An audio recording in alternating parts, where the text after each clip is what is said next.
જે રીતે આપ દ્વારા વાત કરવામાં આવી હતી રેવડીની, પરંતુ હવે ભાજપ તો રેવડીની ફેક્ટરી ચલાવી રહ્યું છે, તે પ્રકારના નિવેદન, આપની શું પ્રતિક્રિયા? જો પૃથા, રેવડીની વાત આદરણીય નરેન્દ્રભાઈએ કરી હતી, પરંતુ આ રેવડી કલ્ચર જો આપણે એને કહીએ તો એની શરૂઆત નહીં ફક્ત આમ આદમી પાર્ટી કેજરીવાલે કરી હતી, એની શરૂઆત ભૂતકાળના તમે મેનિફેસ્ટો ગુજરાતના પણ જુઓ તો કોંગ્રેસે પણ કરી છે. એ કર્ણાટકમાં પણ કરી છે, એમપીમાં પણ કરી હતી, રાજસ્થાન. અત્યારે ભાજપની વાત કરો. હું એ જ મુદ્દા પર આવું છું પૃથા. ભારતીય જનતા પાર્ટીએ જે વચનો આપ્યા છે એ વચનો જ્યાં જ્યાં અમે એમપીમાં આપ્યા હતા એ વચનો પૂરા કર્યા. જે કંઈ સહાયની વાત હતી એની શરૂઆત થઈ ગઈ. રાજસ્થાનમાં ખેડૂતોનો હોય કે અન્ય મહિલાઓનો હોય, ગરીબ મહિલાઓનો હોય, એ વચનો પૂરા કર્યા. આખા દેશમાં જ્યાં જ્યાં ભારતીય જનતા પાર્ટીએ વચનો આપ્યા છે મેનિફેસ્ટોમાં, એ વચનો એણે પૂરા કર્યા છે. નંબર 1. નંબર 2, જે 2500 રૂપિયાની વાત છે એ સ્પષ્ટ રીતે મેનિફેસ્ટોમાં ગરીબ મહિલાઓ માટે લખેલા છે.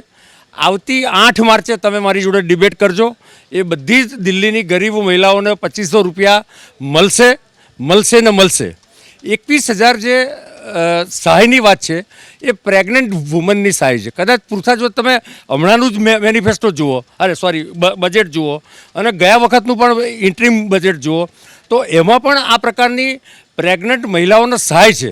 અને એની પાછળના એક ચોક્કસ કારણ છે. આજે એનો સમય નથી, પણ બિંગ અ ડૉક્ટર હું જાણું છું કે શા માટે એ પ્રકારની પ્રેગ્નન્ટ લેડીને મજબૂત કરવા માટે, એને આરોગ્યની રીતે મજબૂત કરવા માટે, એના છેલ્લા ટ્રાઇમેસ્ટરમાં બાળકના જન્મ પછી બાળકને કોઈ વિકલાંગતા ન આવે, માનું સ્વાસ્થ્ય, એટલે MMR, IMR, આ બધા અનેક કારણો છે.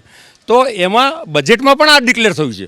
અને જે 2500ની વાત છે એ 2500 રૂપિયા ગરીબ મહિલાઓને આપવાની વાત છે.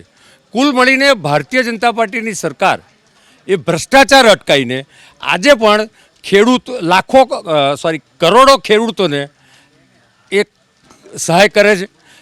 જે વસ્તુની ભારતીય જનતા પાર્ટીએ ઘોષણા કરી છે, રેવડી એને કહેવાય કે તમે કર્ણાટકમાં કોંગ્રેસે ઘોષણા કરી, આજે પણ એ યુવાનોની શું સ્થિતિ છે.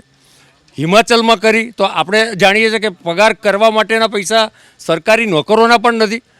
કુલ મળીને જ્યારે બીજેપી આ પ્રકારના વચન આપે છે ત્યારે એનું ફાઇનાન્શિયલ કેલ્ક્યુલેશન કરીને આવનારા સમયમાં કેટલો બોજ પડશે અને એ બોજની સામે કેટલો ત્યાં સામાજિક ઉત્થાનમાં એનો લાભ થશે, જે સોશિયલ બેનિફિટ માટે આ પ્રકારના નિર્ણયો લેતા હોય છે. એટલે એને હું માનું છું રેવડી ત્યારે જ કહેવાય કે પોતાના વચનો પૂર્ણ ન કરે.